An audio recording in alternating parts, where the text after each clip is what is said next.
Good morning. स्वागत है संगीत के क्लास में। और आज हम लोग पढ़ेंगे संगीत का स्वर पक्ष। स्वर पक्ष है क्या? तो संस्कृत में लिखा गया है कि गीतम वाद्यम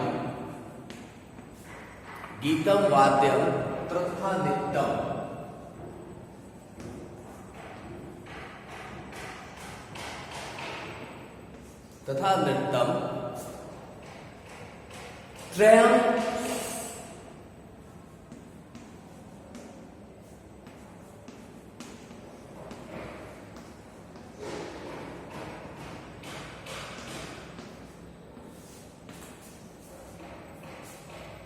त्रयम् संगीत मुच्यते, यानी गीतम वाद्यम तथा नृत्यम त्रयम् संगीत मुच्यते। ये संगीत रत्नाकर में लिखा हुआ है।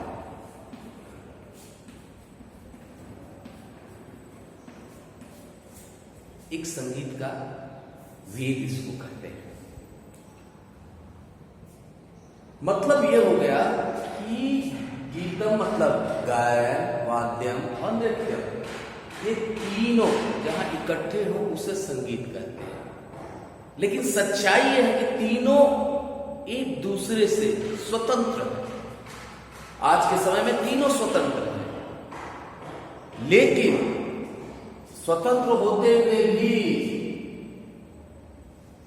गायन के अधीन वादन और वादन के अधीन नृत्य है। यानी गायन एकदम से स्वतंत्र है, लेकिन वादन और नृत्य ये स्वतंत्र नहीं है। प्राचीन काल में, मतलब मैंने पहले पढ़ाया कि वैदिक काल, वैदिक काल, आर्य काल यानी हिंदू काल, जैन काल और बौद्ध काल में इन तीनों चीजों का एक साथ प्रयोग होता था।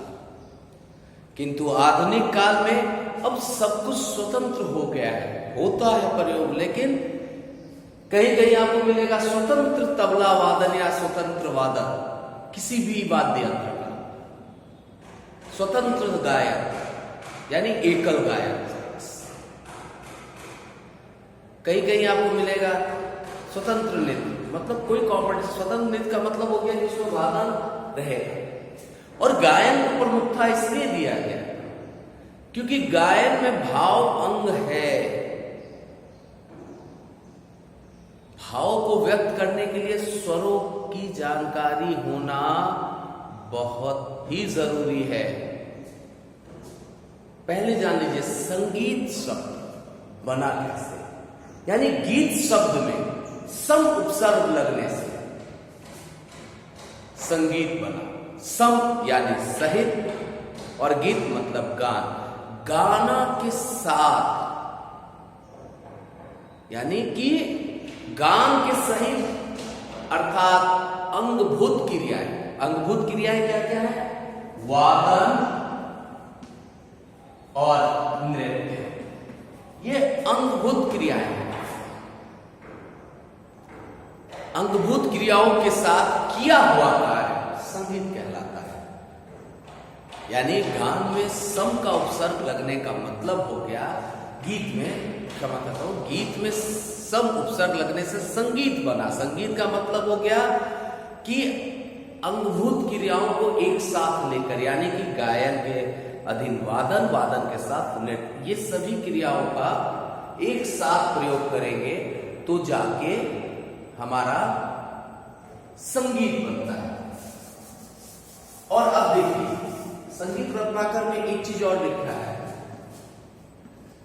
नृत्यम नृत्यम वाद्यानुगम।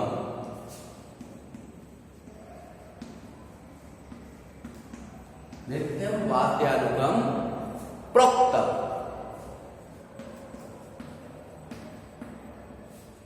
प्रोक्तम वाद्यम गीता।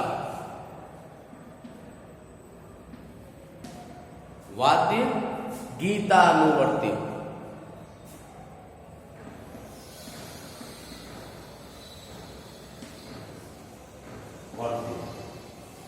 यानी कि नृत्यम वाद्यनुगम प्रोक्तम वाद्य गीतानुवर्तिम। अतिगीतम,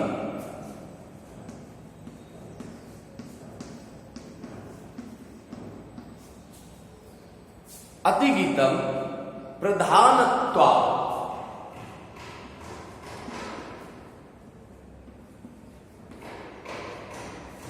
अतिगीतम प्रधानत्वा दत्रा, दत्रा दाव भी धीयते।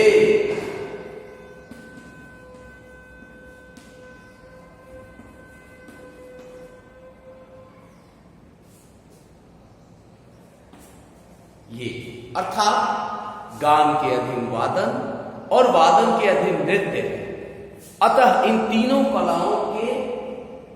कलाओं में गान को ही प्रधानता दी गई है। यानी नृत्य वाद्यानुगम प्रोक्तम वाद्य गीतानुवर्तिम अतिगीतम प्रधानत्वा तत्रादावहि दीयते। मतलब गान के अधीन वादन और वादन के अधीन नर्तन, अतः तीनों कलाओं में गान को ही प्रधानता दी गई है। अब स्वर,